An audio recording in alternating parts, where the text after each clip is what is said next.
ایک دفعہ کا ذکر ہے، ایک جنگل میں ایک ہاتھی ماں اور اس کا ایک چھوٹا سا بچہ رہتا تھا۔ ہاتھی ماں اپنے بچے سے بہت پیار کرتی تھی۔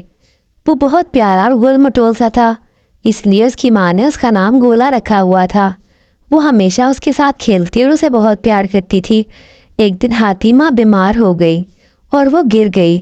اس کے بعد وہ اٹھی ہی نہیں، اس کو سانس نہیں آ رہا تھا۔ وہ اس دنیا کو چھوڑ کر چلے گئی تھی۔ گولا پاس بیٹھے بہت رو رہا تھا۔ وہ زور زور سے اپنی ماں کو آوازیں دے رہا تھا۔ ماں اٹھو، ماں تم آنکھیں کیوں نہیں کھول رہی؟ ماں اٹھو، میری بات سنو، اپنے گولے کو دیکھو۔ لیکن ہاتھی ماں وہ کچھ بھی نہیں دیکھ پا رہی تھی، نہ وہ اٹھی۔ پاس ہی ایک ہاتھی آیا اور وہ گولے کو اپنے ساتھ لے گیا۔ پھر گولا جا کر ہاتھیوں کے جھنڈ کے اندر رہنے لگا۔ گولا وہاں بہت اکیلا تھا۔ تمام ہاتھی اپنے بچوں کا سب سے زیادہ خیال رکھتے تھے۔ گولے کو کوئی بھی نہیں پوچھتا تھا، وہ وہاں پر بہت اکیلا تھا۔ اسی طرح کچھ دن گزر گئے۔ گولا اب کچھ بڑا ہو گیا تھا۔ اب وہ بہت محسوس کرتا تھا کہ اس کے ساتھ کوئی بھی نہیں ہے، نہ کوئی اسے پیار کرتا ہے، نہ کوئی اس کا خیال رکھتا ہے۔ اس کو ایک دوست کی بہت ضرورت تھی۔ ایک دن اس نے سوچ لیا کہ وہ اب جنگل میں جا کر اپنے لیے دوست ڈھونڈے گا۔ وہ وہاں سے نکل گیا۔ وہ اکیلا ہی اپنے لیے دوست کو ڈھونڈنے چلا گیا۔ وہ جا رہا تھا کہ راستے میں اسے ایک بندر نظر آیا۔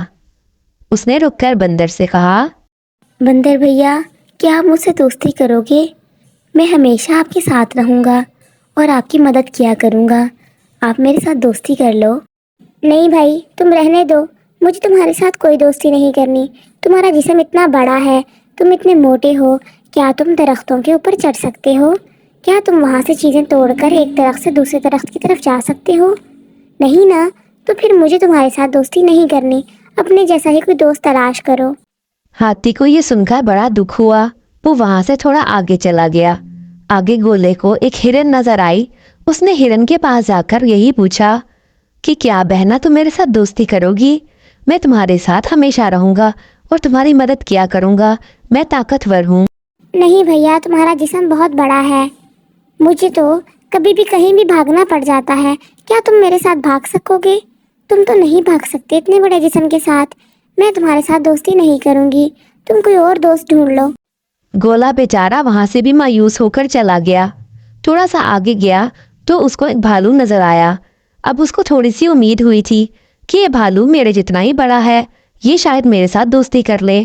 وہ بھالو کے پاس گیا اور جا کر پھر اس نے وہی سوال کیا۔ اس کا سوال سنتے ہی بھالو کہنے لگا، وہ تو ٹھیک ہے، پر تمہاری ناک بہت بڑی ہے، مجھے اتنی بڑی ناک والا دوست نہیں چاہیے۔ تم کوئی اپنے جیسے بڑی ناک والا ڈھونڈ لو، میں تمہارے ساتھ دوستی نہیں کر سکتا۔ اب گولا بہت مایوس ہو گیا تھا۔ وہ روتا ہوا وہاں سے جا رہا تھا کہ اس کو کچھ آوازیں سنائی دیں۔ اس نے پیچھے مڑ کر دیکھا تو وہ بھالو، وہ بندر اور وہی ہرن بھاگ رہے تھے اور ان کے پیچھے ایک چیتا بھاگ رہا تھا جو کہ ان کو کھانے کے لیے ان کے پیچھے دوڑ رہا تھا۔ جیسے ہی گولے نے یہ دیکھا، وہ جلدی سے چیتے کے سامنے جا کر کھڑا ہو گیا اور اپنی سونڈ سے اس کو مارنے لگا۔ اس نے کافی زور سے اس کو مارا، جس کی وجہ سے چیتے کو کافی چوٹ لگ گئی اور وہ ڈر کر وہاں سے بھاگ گیا۔ پھر ان تینوں نے آ کر گولے کا بہت شکریہ ادا کیا۔ ان کو احساس ہوا کہ گولا ایک بہت اچھا دوست بن سکتا ہے، ہم اس کو ہمیشہ اپنا دوست بنا کر رکھیں گے۔ انہوں نے اپنے رویے کی اس سے معافی مانگی اور اس سے کہا کہ تم ہمیشہ کے لیے ہمارے دوست بن جاؤ، ہمیں ایسا ہی دوست چاہیے تھا۔ تو گولا ان کی بات سن کر بہت خوش ہو گیا اور اس نے ان تینوں کی دوستی کی دعوت قبول کر لی اور بڑی خوشی خوشی ان کے ساتھ رہنے لگا۔ آپ کو یہ سٹوری پسند آئی ہے تو ویڈیو کو لائک اور چینل کو سبسکرائب کیجئے، بیل کے آئیکن کو پریس کر دیجئے تاکہ آپ کو اس طرح کی اور مزیدار سٹوریز دیکھنے کو ملتی رہے۔